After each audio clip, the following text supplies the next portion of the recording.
Okay, so kita masuk pada tutorial yang seterusnya, okay, iaitu inventory management. So untuk inventory management ni optional, boleh guna dan boleh juga tak nak guna.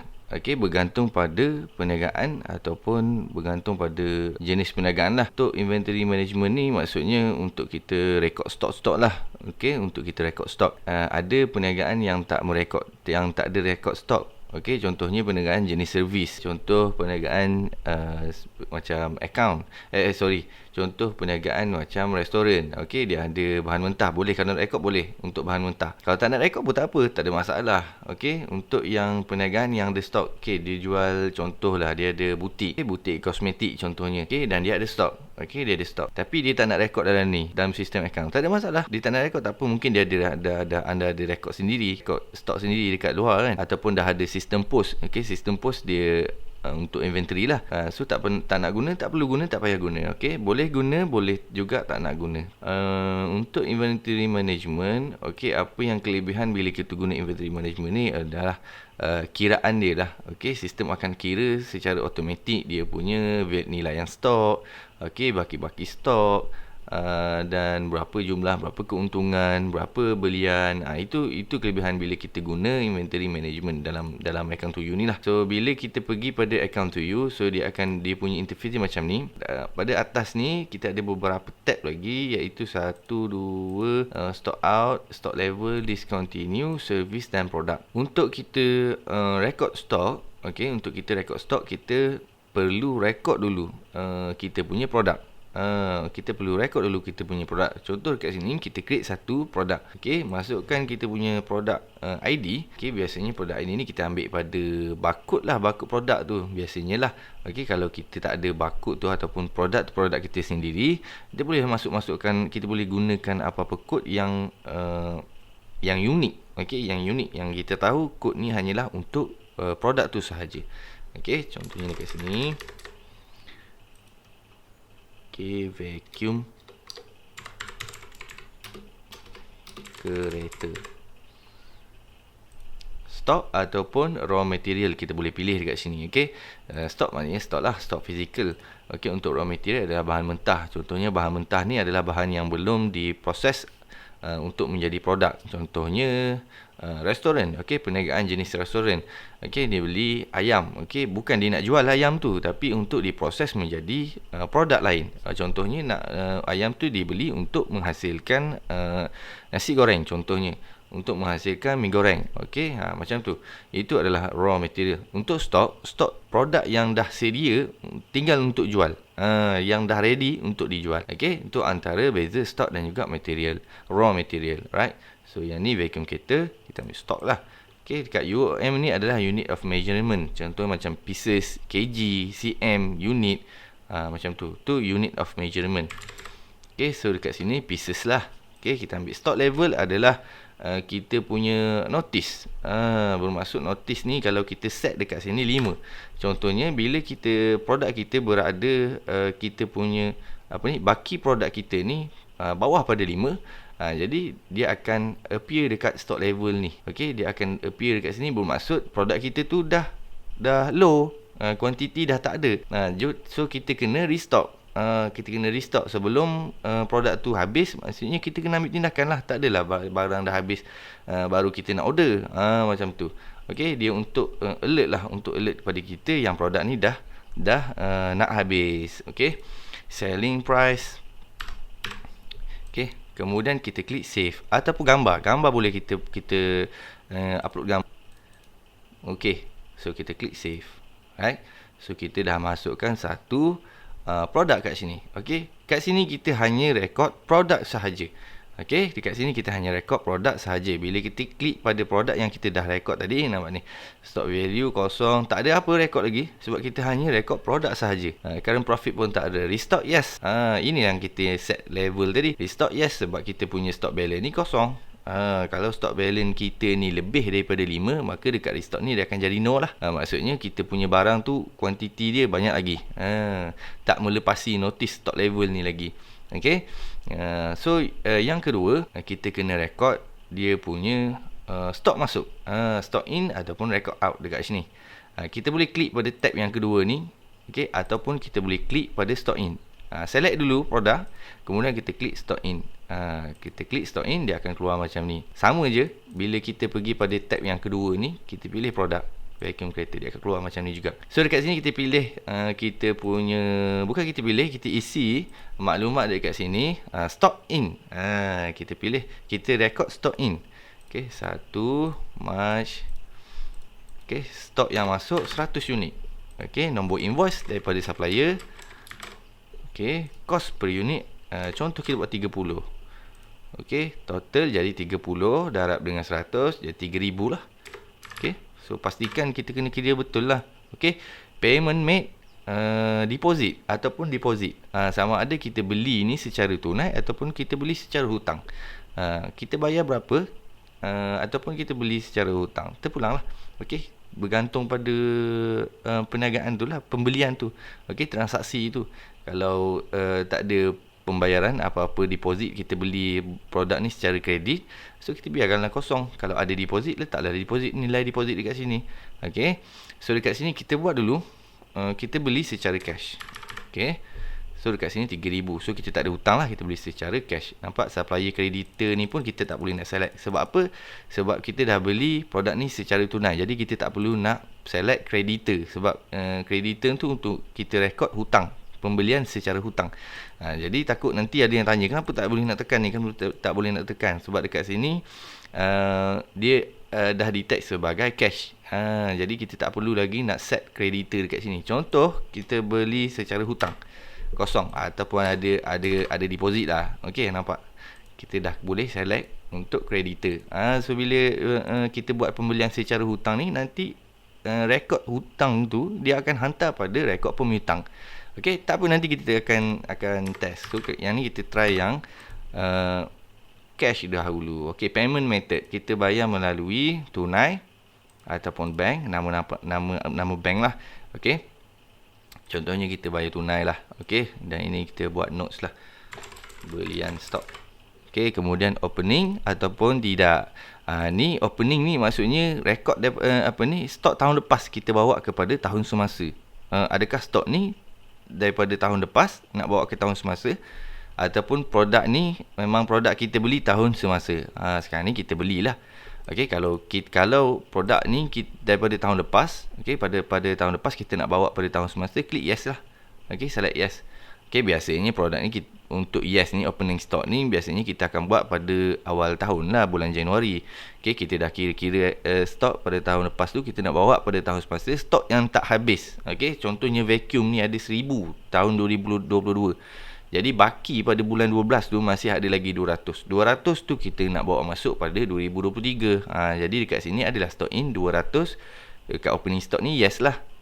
Jadi sekarang ni kita beli untuk tahun semasa. Jadi kita klik no. Okey, kemudian kita klik save. Okey, record save, kita dah ada kita punya record stock in. Jadi dekat sini kita tengok pada register produk. Nampak tu, kita punya stock value dah 3000, stock balance 100. Nampak restock jadi no. Okey, sebab dia dah masih lagi melebihi stock level kita. Okey, kalau profit lagi masih kosong sebab kita tak jual lagi produk ni. Okey, average cost adalah RM30. Okey, kita jual dengan harga RM59. Okey. So untuk stock out ni hanyalah untuk raw material. Okey, sebab stock out ni untuk stok kita kena melalui dokumen ataupun stock form dekat sini. Okey, bahagian sale, dokumen, stock form dekat sini. Untuk penolakan stok ataupun jualan stok dekat the stock form. Okey, untuk stock out di sini untuk raw material sahaja. Sebab apa? Raw material dia punya pengeluaran dia berbeza dengan stok. Okey, raw material adalah stok yang dikeluarkan adalah untuk kita guna. Kita ambil daripada inventory, okey, daripada store, contohnya kita ambil 2 ekor ayam untuk kita guna jadikan nasi goreng. Bukan untuk kita jual produk ayam tu. Okey, ayam tu bukan kita jual ayam tu, tapi untuk kita menghasilkan nasi goreng. Okey, berbeza dengan stok. Okey, berbeza dengan stok. Stok adalah produk yang kita keluarkan daripada store ataupun inventory untuk kita jual. Okey, untuk kita jual terus. Berbeza dengan stock out untuk raw material ni. Okey, jadi di sini raw materialnya hanyalah stock out sahaja. Okey, jadi di sini stock out adalah untuk raw material sahaja. Kemudian kita tengok pada so kat sini tak ada appear lah, sebab kat sini kita record adalah untuk stock. Nampak tu, inventory type kita ni stock. Kalau ada raw material, keluarlah dekat sini nama produk untuk raw material, right? So yang ketiga, yang keempat, yang keempat adalah stock level yang macam saya beritahu tadi. Bila kita punya stock level tu dah bawah, produk kita ni dah bawah pada stock level, dia akan appear dekat sini. So kita boleh check. Contohnya ada 100 produk yang bawah pada stock level masing-masing. So dia akan appear dekat sini. Dia akan appear dekat sini. So buat masa sekarang kita hanya ada 2 produk ni, dan dua-dua ni adalah no. Jadi kita tak ada appear dekat sini lah. Stock level ni tak ada. Nanti kita akan tengok lah. Kemudian kita ada discontinue produk. Discontinue produk adalah produk yang kita dah tak nak sambung. Produk tu masih ada lagi. Mungkin ada lagi dalam store, tapi kita tak nak sambung lagi. Mungkin ada problem atau ada masalah yang kita tak nak lagi. Kita tak nak jual dulu. Kita tak nak sambung jual. Jadi kita klik pada, kita akan masuk pada list discontinue product. Contohnya dekat sini. Produk ni, bila kita klik, dia akan appear kat sini. Ada dekat sini. Bila kita klik discontinue, confirm, yes, dia akan appear kat sini. Nampak tu. Jadi dia tak ada dalam list ongoing ni, live kita punya inventory. So dia akan ada dalam discontinue punya produk. So yang ni kalau kita nak continue balik, kita select produk ni, dalam list, kemudian kita klik continue. So dia akan pindahkan balik dalam ni. Nampak tu, dah ada balik, right? Kemudian seterusnya dan terakhir adalah servis ataupun produk. Untuk servis dan produk ni adalah kita set terus record produk ataupun servis. Untuk kita buka form nanti supaya kita tak nak type. Contoh dekat sini kita buat code ID. Produk ataupun servis. Produk pun boleh, servis pun boleh. Dua-dua. Kalau yang tak nak menggunakan produk, dia tak nak register inventory, dia tak nak record inventory, tapi boleh guna juga dekat produk dekat sini, tak ada masalah. Contoh dekat sini. Produk kita buat produk A ataupun spray lah, spray muka. Type produk, pieces, harga jual 22. Kemudian kita klik save. Ataupun satu lagi kita buat servis by key account, type service, pieces ataupun unit ataupun apa-apalah 100. Kita klik save. So bila kita nak guna produk ataupun servis yang kita record dekat sini, gunanya adalah pada sale, pada dokumen new, dekat sini. Nampak? Yang ini adalah kita punya produk tadi, stock, produk stock. Macam mana kita nak pilih yang kita record tadi untuk produk servis tu? Pilih dekat servis. So dia akan appear dekat sini, spray muka. So kenapa kita nak buat macam tu? Sebab kita dah set siap-siap benda ni. Jadi kita tak perlu nak sentiasa type. Hari ni kita nak type, kejap lagi ada customer baru, kita kena type lagi. Nanti ada customer baru, kita kena type lagi. Tak perlu, kita dah set siap-siap, bagi senang je. Kita masuk je kuantiti, add terus. Nampak tu. Jadi benda ni akan teratur. Kita punya receipt nanti ataupun invoice akan jadi kemas dan teratur.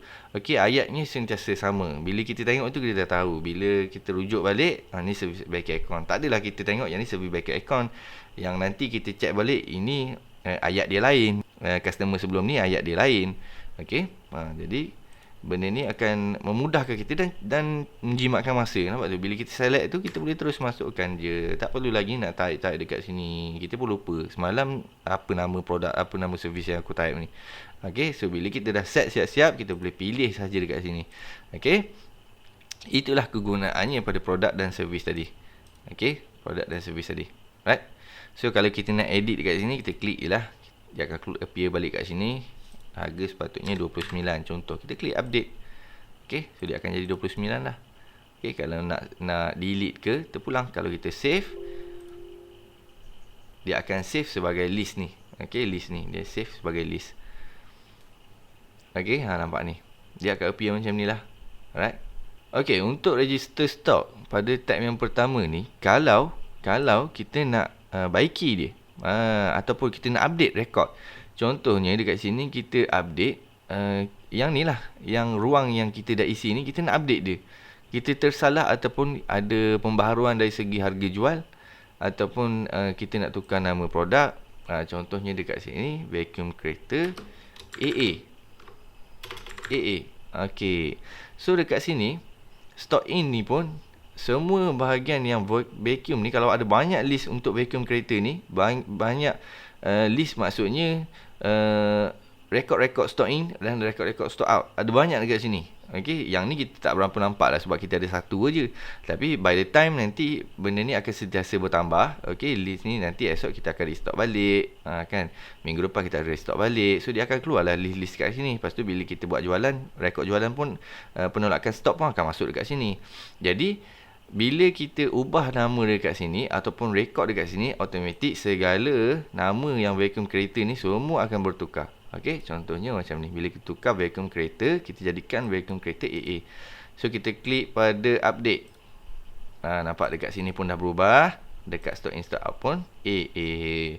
Jadi kita tak pening lah. Contohnya dekat sini kalau tidak diubah. Okey, dekat sini vacuum cleaner AA. Okey.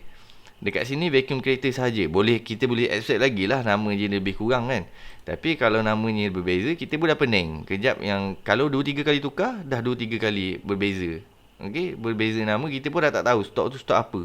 Okey, sebab itu kita buat yang ini bila ditukar yang ini bila ditukar, dia akan tukar sekali pada rekod stock in dan rekod out ni. Ni semua dekat sini dia akan tukar. Alright. So dekat sini ada filter, bahagian filter ni juga. So kita boleh filter lah kalau in case kita nak cari apa-apa jenis produk, stok ke, material ke, yang nak restock ke, yang tak perlu ke. Okey. Lepas tu kita nak buat pembelian stok secara kredit. Okey. So kita klik pada stock in, kita masukkan tarikh stock in 100. Okey, invoice cost per unit 30. So menjadikan dia 3000 juga. So yang ni kita beli secara kredit, kita nak hutang. Okey, kita nak hutang. So dekat sini nampak kita tak boleh nak pilih payment method ni. Sebab apa? Sebab tak ada deposit, tak ada payment, kosong. Nak bayar melalui apa? Kalau kita pilih nama bank pun dia tak ada efek apa-apa sebab tak ada duit yang masuk, tak ada duit yang keluar. Okey, jadi kat sini kita tak perlu nak select. Okey, hanya kita boleh select pada creditor sahaja. Okey. Nampak creditor kita ni kosong. Okey, ini kena wajib isi Kalau tak isi nanti bila kita save dia akan bagi tahulah. Okey, contoh macam ni. Nampak, please select the creditor sebab kita punya pembelian stok ni ada secara kredit. Okey, kita klik pada butang tambah ni. Okey, nampak? Kita klik pada supplier ataupun creditor. Dekat sini kita masukkan new. Okey, kita daftar kod baru untuk untuk kita punya supplier, nama Samad Enterprise contoh. Kemudian kalau ada list-list ada data-data lain, ada rekod-rekod lain ni boleh isilah. Okey. Save. Kemudian dekat sini nampak dah keluar Samad. Kita pun pilih Samad belian stok kredit. Okey, no, save. Okey, so kita dah ada, kita dah beli lagi. Okey, so kita tengok pada kita punya debtor dan creditor record. Okey, so dekat creditor. Okey, kemudian kita tengok. Okey, kita tengok dekat sini. Okey, kita punya debt balance ni adalah 6333. Jadi benda ni record di sini debt ni adalah kumulatif. Okey, dia akan tambah semua baki hutang dalam ni. Jadi kalau kita nak tahu untuk Samad contohnya yang kita beli tadi, kita nak tahu berapa lagi kita hutang dengan Samad ni. Jadi kita boleh pilih dekat bahagian filter ni, kita ambil dekat sini sort by creditor, kita ambil Samad. Jadi debt balance dia masih 3000. Okey, kalau yang tadi supplier 1 ni 333, nampak? Dekat sini kita boleh tahulah. Okey, kita boleh tahulah berapa lagi kita hutang dengan Samad. So Samad ada banyak lagi lah, segala detail yang berkenaan dengan Samad ni akan keluar lah. Okey, berapa yang dah kita bayar, berapa yang belum kita bayar, tapi baki dia akan ditunjuk dekat sini. Baki dia. Ni total kredit. Total kredit adalah jumlah kita buat pembelian dan dekat sini adalah baki, berapa yang masih kita berhutang. Macam tu. Okey. So dekat sini kita boleh tahu berapa kita berhutang dengan supplier. Alright. So itu adalah pembelian secara kredit. So untuk penggunaan produk pada inventory ni, okey, juga pada sales dan juga dokumen stock form. Okey, dokumen ataupun stock form. Okey, kita klik pada new record. So dekat sini kita boleh pilih kita punya produk. So untuk dekat sini kita boleh masuk ke 1. Nampak tu. Yang kita buat kereta vacuum kereta AA tadi, kita dah ubah nama dia tu. So inilah tempat untuk kita mengeluarkan pengeluaran produk. Okey, untuk jualan produk. Okey, untuk jualan produk. Right. So yang ni kita akan masuk pada bab yang lain. Tapi untuk saya tunjuk macam mana jualan produk tu adalah melalui dokumen ataupun stock form. Right. Dan untuk yang dekat untuk stock in dan record out ni, jika kalau kita salah, kita nak edit. Contohnya kita nak edit. Edit di sini adalah berbeza dengan edit pada register produk. Register produk ni bila kita update dekat sini, semua dekat sini akan update. Okey, tapi bila kita update dekat sini, single data sahaja yang akan update. Bila kita select ni, yang ni data ni sahaja yang akan diupdate. Dia bukan update untuk general. Contohnya nama kod ID, nama produk, bukan. Tapi untuk rekod yang kita masukkan tadi. Contohnya dekat sini. Okey, nombor invoice ni salah ke kan? Nombor stock in ni salah ke, sepatutnya 200. Okey, cost per unit ni sepatutnya 35. Macam tu. Okey. So kita dah buat dua pengubahan. Okey. Kita tambah ini dengan kita ubah cost per unit. Kita klik, kemudian kita klik update. Okey, so dekat sini dia akan kekal tambah macam ni dan kos kita sekarang adalah 35. Alright. So itu adalah cara guna inventory rekod sahaja. Untuk pengeluaran bukan di sini, pengeluaran pada sale. So itu adalah cara untuk kita merekod inventory. So kita akan masuk pada tutorial yang seterusnya, iaitu sales.